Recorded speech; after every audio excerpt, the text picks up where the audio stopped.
Hello, everyone. I'm Randy. This is James. And today, welcome to the show. And today, we're going to talk about connecting, the importance of connecting with people in your life. So, I've not been good about this for most of my life, though I did reconnect with you, James.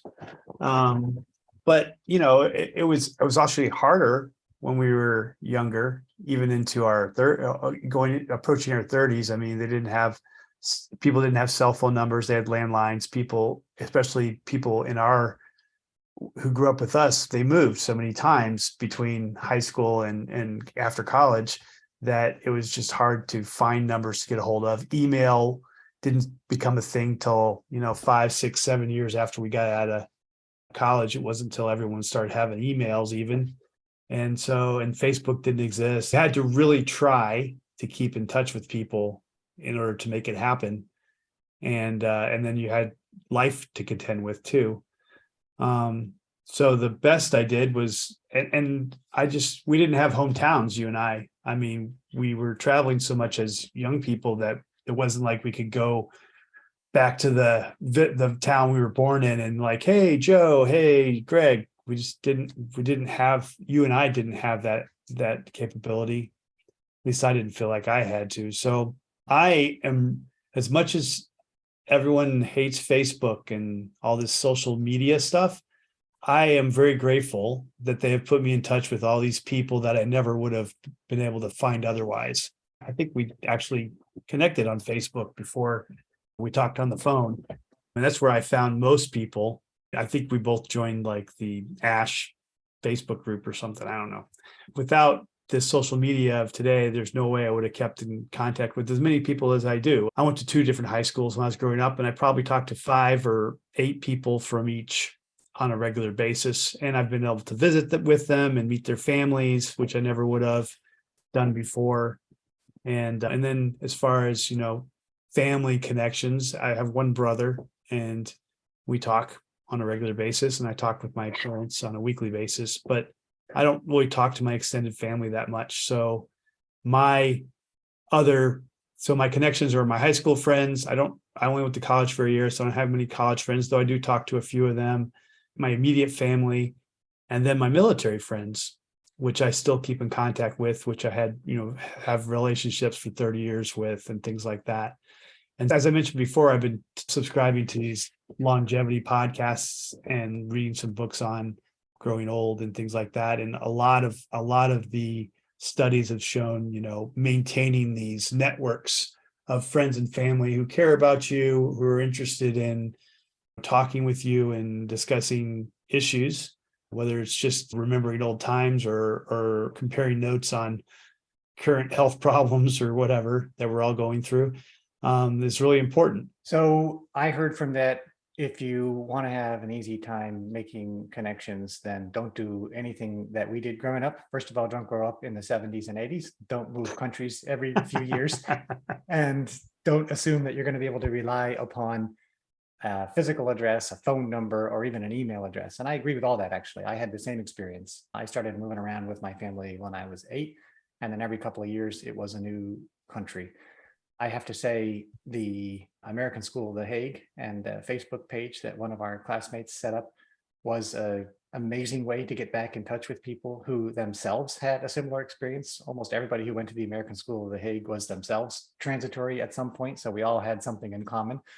So a lot of people did join that Facebook page, and we have an immediate connection with them just by virtue of having had that experience. So it made it easier to reconnect with people that you knew, or new people that you maybe didn't spend a lot of time with. And that made a big difference for me, because I continued my bad habits, let's say, of the equivalent of moving around and not paying attention to or staying in touch with people after I left high school. So I went on to college, I went on to law school, I went on to business school, and I made friends in each of those places.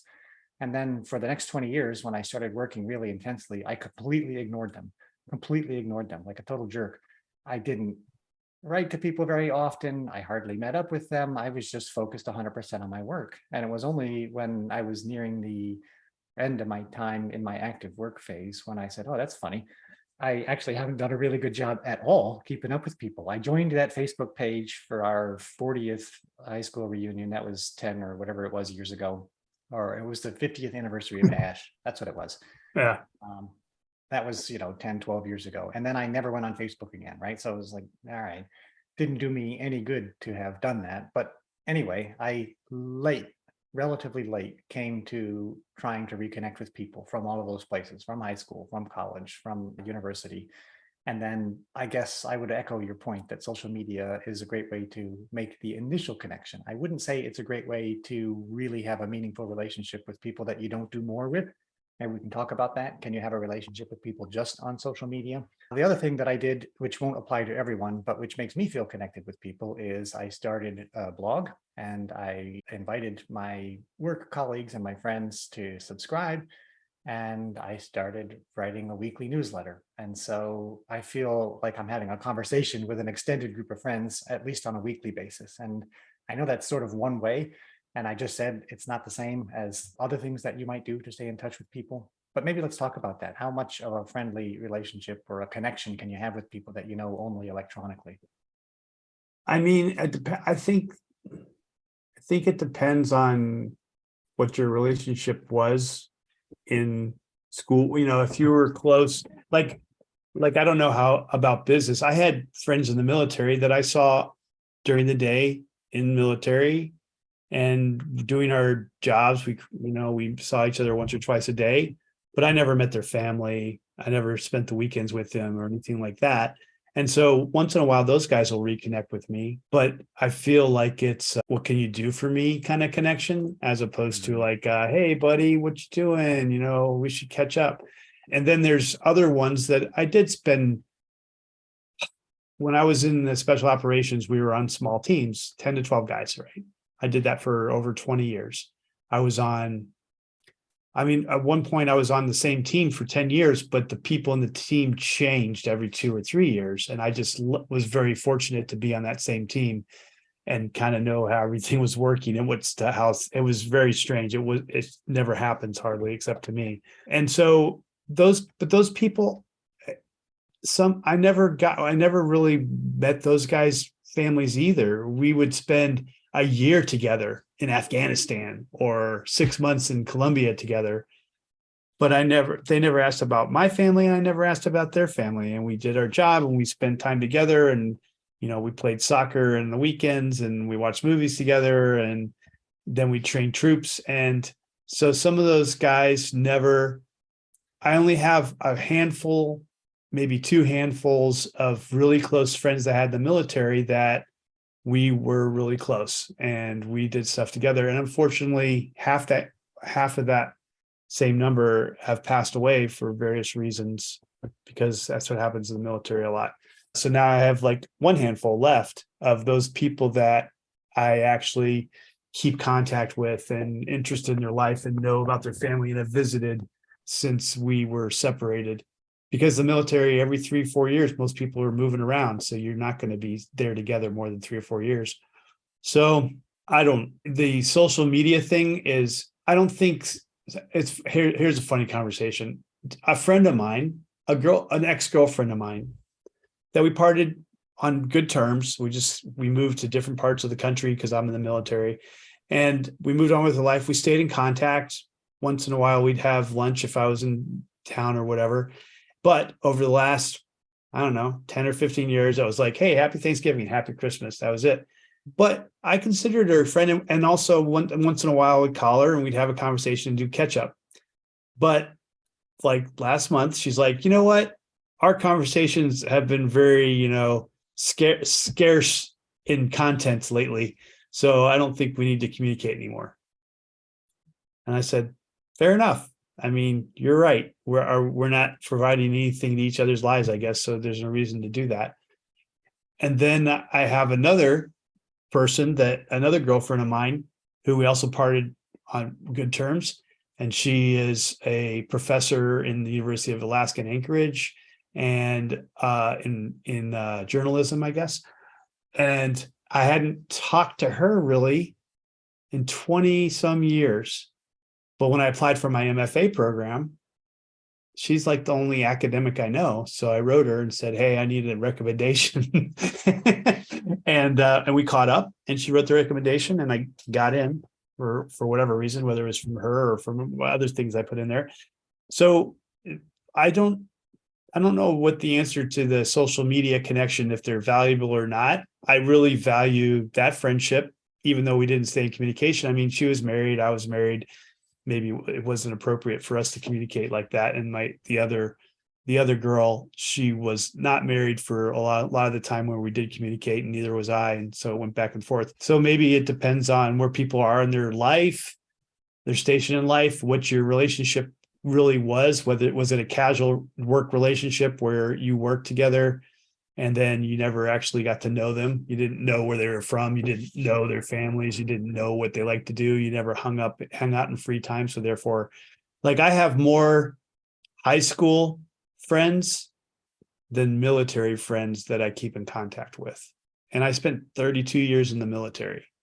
But the high school friends like you and Robert and a couple others that from when I was in school in England, that I spent 2 years going to school with and talking about what we're going to do, go to college and do our futures and go to movies on the weekends and stuff. Those are the ones I reached out to later on in my life and said, hey, what are you doing, man? What's going on? And so I don't know. I don't know the answer.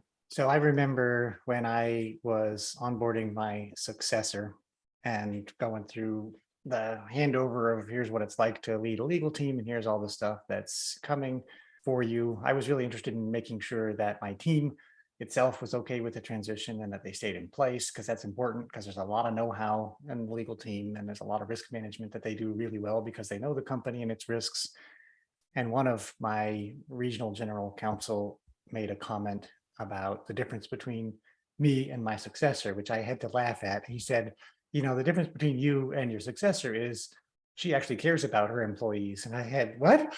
Yeah, it's like, she asks about our family, and wants to know how we're doing and genuinely cares about us. And I thought, oh, okay, that's interesting to be hearing now after all these years. But of course, he wasn't wrong in the sense that I always felt like it was important to keep a little bit of distance between me and all the people that I worked with. I was their boss. I might have to fire them. I certainly had to give them performance evaluations every year.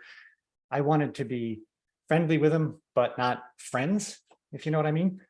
And therefore, I did keep a bit of distance. And I also, despite working 25 years, don't have as many people that I would consider close friends compared to school, where we did, maybe it was just the age, but it was also partly the stuff we talked about. I liked your discussion of what made a person just a colleague versus a closer friend a little bit. Did you ever meet their family? Did you ever go visit them? That is a sign that there's something more than just a professional relationship.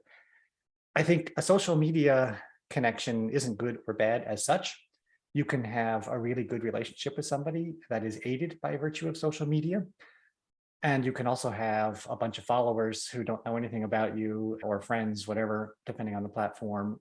And it's just a number, right? And you see those people and they show up and you have no emotional connection to them. So it's the emotional connection probably that is the thing that makes a difference. When you look at the statistics about longevity, they talk about close friends, right? They don't talk about how many followers do you have on Instagram or what does your feed look like on Twitter. They talk about close friends. And here there's a difference, I think, between men and women. Women, I'm probably going to get this entirely wrong, but my recollection is that they need 2 to 3 times as many contacts and friends whom they keep in regular contact with to feel satisfied and happy. Whereas men, we're dull creatures, simple things. We need something like 5 good friends. So your one handful is probably still okay, Randy. Does that sound reasonable to you, or have you heard anything similar? I mean, I've read some books and listened to some podcasts because I like to do that. I've mentioned that a lot. But basically, I guess it depends on your free time, but it's hard to be intimate, for lack of a better word, with more than 5 or maybe 8 and 10 people and keep up with them in a way that's meaningful, as opposed to just cursory, if that's the right word, where you're just Cursory. like, yeah, where you're just like, what's up? Oh, that's nice. Anyway, as opposed to, hey, what's going on in your life? When are we going to see each other again? How much I mean, for you and I, it's probably more time than most people now, because I think we're, retired. But the people who still have full-time jobs and their kids are still in school and everything, how much free time do they have to, especially in our case where our friends are scattered across the world, how much free time do you have to actually be involved in their life, be interested in the ups and downs of their life, be there when they need help? Are they the person, like, once again, I could probably count on one hand the people that I could call right now and say, hey, I got a problem, I need help. I caveat that with two. If I had a depression, a mental problem, suicide or something, I bet you 100 people would respond, because this is a big issue with veterans right now. And anyone you ever knew in the military, if they reached out to you and they said something like that, you would immediately activate and go to help them, because the military has this huge problem and everyone's aware of it. And I get emails and messages on Facebook and stuff about, if you are having any problem, please call me, all the time. And it's sent to everybody they know in the military. And so I know for a fact that I would be able to find help at a moment's notice if I wanted to reach out for that kind of help. But if I wanted to reach out and said, hey, I really have this financial problem, or I can't even think of what problem I would have to ask these 5 friends about, but whatever it was, they would get on a plane and come here, or they would, hey, here's $5,000 or whatever, no questions asked. And so those are, when you're talking about those 3 to 5 friends, I think of those. And maybe I think of that because I'm in the military, and I always look for those friends that would do anything for me. I had this really close friend in the military for long. We even opened a business together while we were in the military called Food Dudes. I don't know if I ever talked to you about it. It was Uber Eats before Uber Eats existed. Like, I could have been a trendsetter. It's called Food Dudes. And our logo was a guy in a chef's hat with surfing shorts on a surfboard with a little plate, that on his thing. We delivered in North Carolina, and it was hard. We didn't have GPS, no cell phones. I had to pay for a repeater for for radios. They had Motorola's, and I paid for repeater service. And I gave them a city map and said, do good work. And I made a web page using Front Page, which doesn't even exist anymore, by reading a book that I got from Barnes and Nobles, and made a web page for it that no one went to, because no one had the internet. This is going to sound like the Stone Age to some of our readers. Paper map, bookstore. What are these things? Anyway, we were friends. We were both single. We were both on the same team. We knew each other for like 10 years. We were super close. And then he applied to go to a more elite unit, and I didn't, because I was doing something else at the time. And then he asked me to come over there. He said it would be great, and I didn't. And then we just got farther and farther apart. We closed the business down, and then he got into some other issues with his life. I think, I don't know exactly, drugs and some other stuff. And I wish he'd come to me. I didn't know at the time. And he passed away about 5 years ago, maybe 8 years ago now. But I wish we'd still been that close where he could have called me, or I would have known. And so that I could have intervened in somehow. And so those are the kind of friends and he was that kind of friend. Like, he actually lent me $5,000 by accident once. That sounds like the beginning of an embezzlement story. But, No. Like I was in the middle of a divorce, and he let me live in his apartment. He's like, pay me when you can, whatever you can. And I was like, all right. So he gave me an account to pay money to. And I paid him every month for a year. I paid him whatever, $1,000 a month to live in his apartment, because he was stationed outside the country in Puerto Rico. And then, a year later, he said, hey man, I know I said you could pay me whatever you want, but how you doing financially? Is like, yeah, I pay you every month. He's like, what? I mean, he never said a word for a year. And I was like, yeah, I've been paying. They gave me that account. I've been paying it every month, man. He's like, really? So he checked his bank. He gave me the account to his truck payment. His truck was paid off, but he never asked me for a dime for a year. And that's the kind of friend that I look for in those 3 to 5 that you're talking about. So there's a couple things. I like that story, and I'm sorry that your friend passed away, Randy. There's two things there maybe I would like to highlight. And one is you said you wish you had known what he was going through, and a little bit it happened because he went on a different path and he started doing a different part of the military. That's a fact. When things are busy, and things are always busy, it's really difficult to stay in touch with people that you don't have something in common with. So we noticed this when we moved overseas and were cut off from our support network, and then we had kids. The world of people who have kids is entirely different than the world of people who don't have kids. And it's really hard because you're focused on different things. So people who don't have kids are focused on their vacations and they're going out and their life sounds great. And I'm not suggesting that it's all upside if you don't have kids.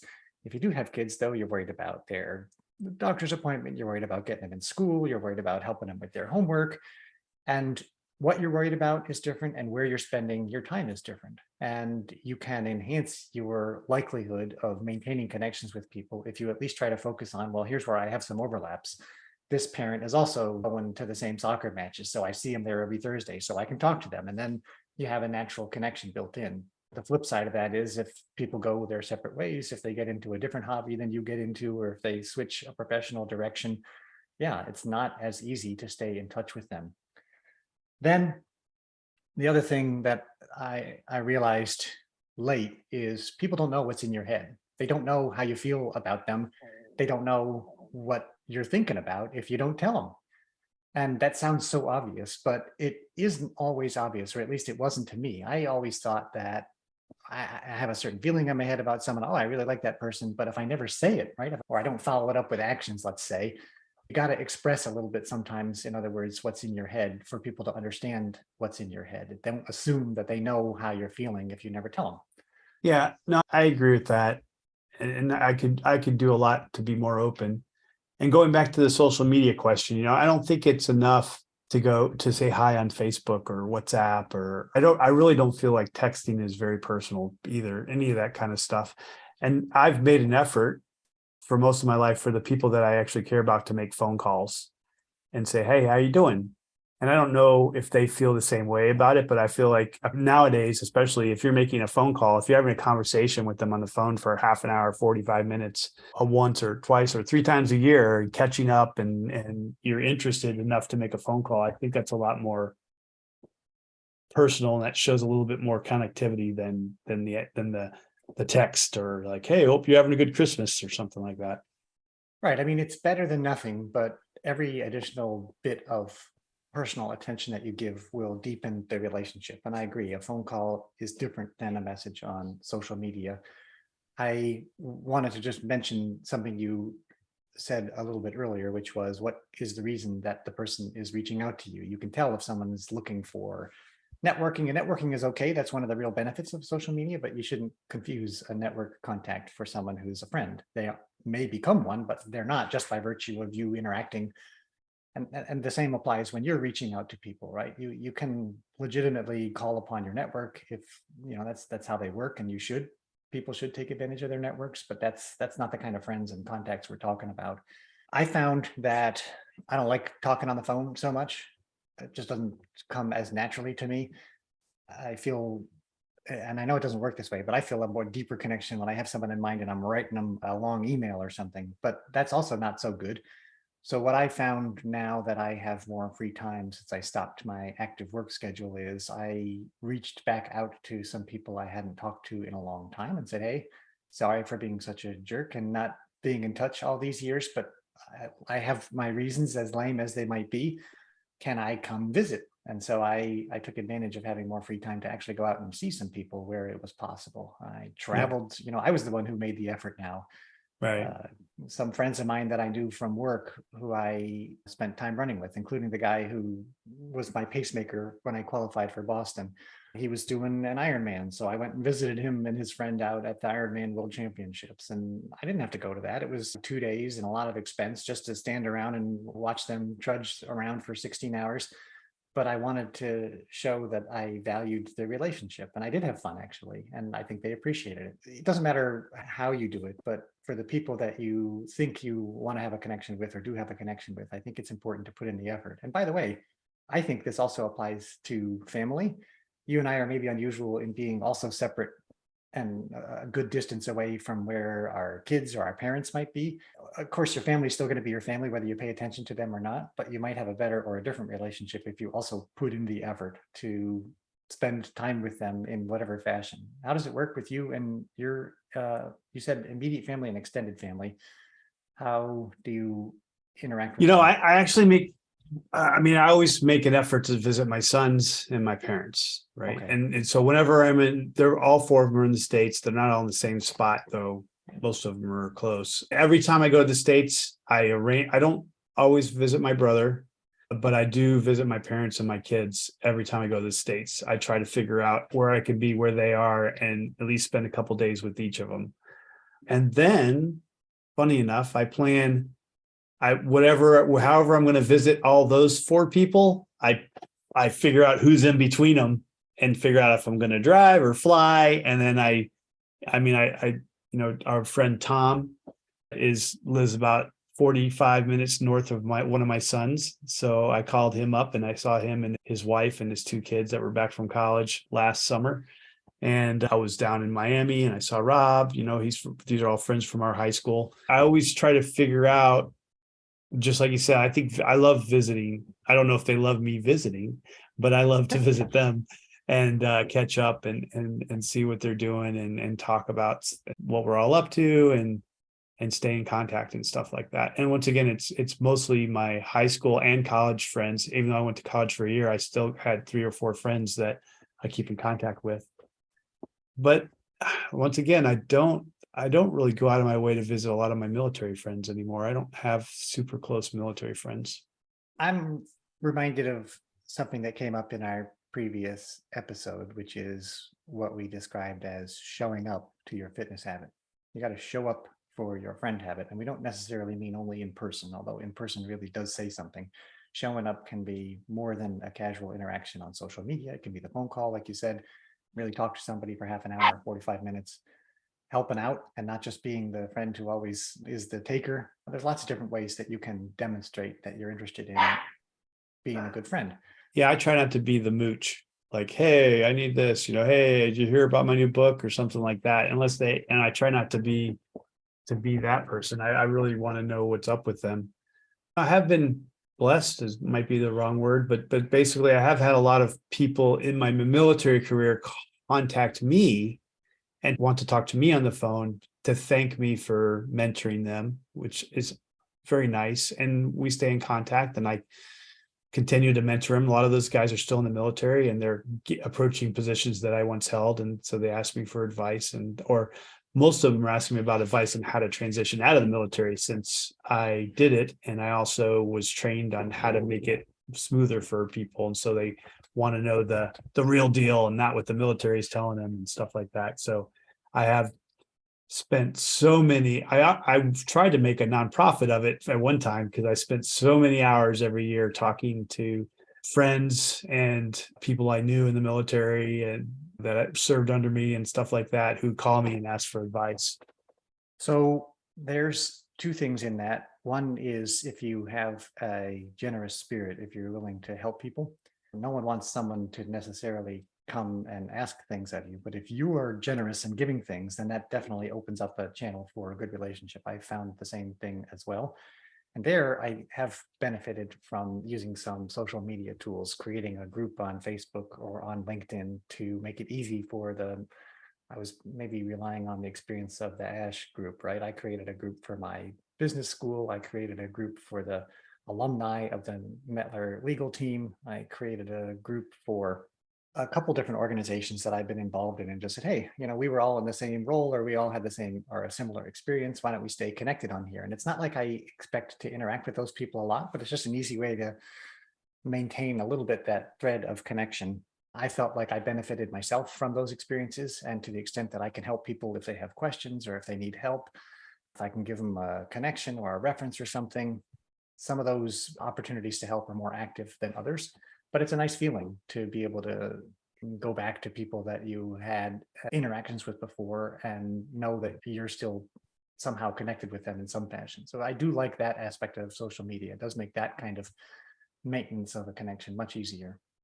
Maybe it's worthwhile, and I've heard people present it this way, that to say that you have different circles of friends. You have like the handful of like the close ones that you can call, and they will be there for you and that you want to visit and share time with. And then you have another larger circle of people you stay in contact with, and you're not as involved in their life and they're not as involved in your life, but you guys had some moments in your life and some things that you did, some races you ran, some, areas of the country you served or something like that. And then that made a connection, and you still maintain that through social media, maybe an occasional phone call or something like that. And if it's convenient, maybe you'll visit them because you just happen to be in that city and you're like, hey, what's up? Want to go to lunch? But you don't actually go out of your way to do it. And then you have this larger circle of people that you know and they know you. If you need something, like they want some mentoring in something, they know they can call you, and because of the way you are, you'll advise them, and you'll reciprocate that by like, hey, I was wondering about this and this. Like I had a commander that I never, I don't know, I won't say I disliked him, but he was an 8 month of my 32 years I served under him, and it wasn't my finest moment, and I don't think we had a lot in common. He reached out to me and on LinkedIn or something, and I looked at him, and he got out of the military, became a chiropractor, and now he does something completely different. He doesn't serve in the chiropractor industry. However, I've always wondered if chiropractic is real, and are there a bunch of like fakers out there? And because I've gone to 3 or 4 of them with the intent of trying to fix some problems and got different results, sometimes no results at all, and different promises and things. So I said, hey, I'd like to talk to you about something. And so we got on a call for like an hour or two, and the first part of it was all memories. Is like, I remember this and I remember that. And how's your wife? I was like, that was my second wife, but I'm on number 4 now, or whatever. And we caught up a little bit. Then I was like, hey, what I really want to talk to you is about chiropractic, because I got some problems and I don't know if this is the right way to go get it fixed, but I hear good things and bad things, and I've seen good and bad and in between. So we had a conversation about it, and that was really great. And then he sent me a follow-up email and said it was really great to talk to me and catch up and stuff. And I don't know. So I don't know where I would put him in those 3 categories. Probably the outer ring still, because I haven't reached out to him in a year since then. But don't leave us hanging. Is chiropractic real or not? Well, he said that it has its benefits, and there are people that do it for the right reasons. And then there are people that are just doing it to get the cracks and then move on to the next customer. And that's unfortunate, because that's not necessarily the healthiest way to experience chiropractic, and it can make you worse than better. And okay. So that's what so you have to find the good ones. So I think the analogy or the image of circles of friends and overlapping and expanding circles of friends, you got some really close ones, you got some ones that are out of that, and then further out is a good one. And it's also the case that people move back and forth between them. Maybe your really inner core circle of friends doesn't change so often, but outside of that, just reaching out. Sometimes someone reaches out to you and you show yourself willing, and vice versa. You reach out to people. I have found people are amazingly open to contact, as long as you're not a jerk about it and it's somehow reciprocal and you don't abuse the contact. People are remarkably open, and I've really enjoyed reaching out to more people and finding, oh yeah, people are nice. They're willing to share. They're friendly.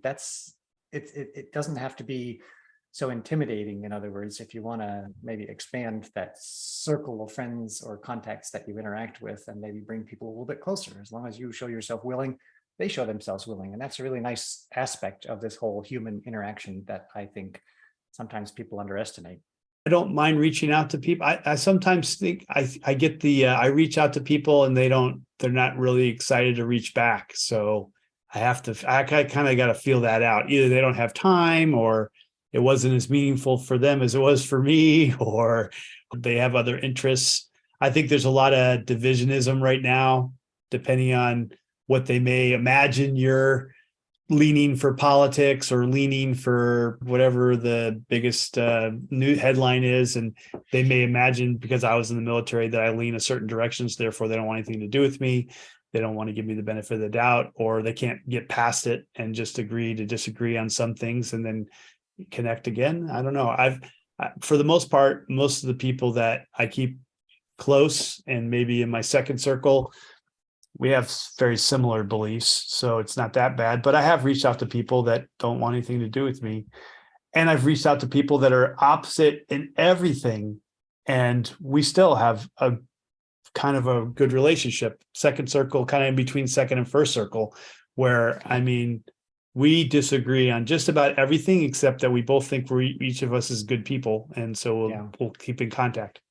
I have had similar experiences of the kind that you just described, and also in other settings, like when I teach and I get my evaluations back, and I put a lot of effort into putting on a good lecture. I try to improve them every time. I really, really work hard at it. And nonetheless, sometimes I get students who are like, didn't like it, that was stupid. I'm like, really? How could you say that? And then I learned as a self-defense mechanism that some people are just, I learned not to internalize it and not to say that's my fault. I said, people are just in a different place. That's how you are right now. And the same thing I think applies to the contacts that we have. And when we reach out to somebody and some people respond and say, hey, great. And other people are like, I could take it or leave it.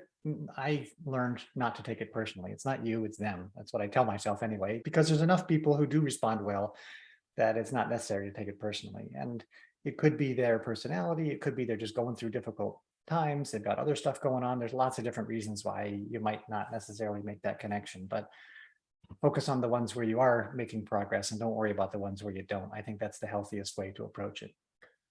So any concluding remarks we want to make for people here? What's our summary? So connections. Good. Connections good. But maybe, the ones that you really treasure take work.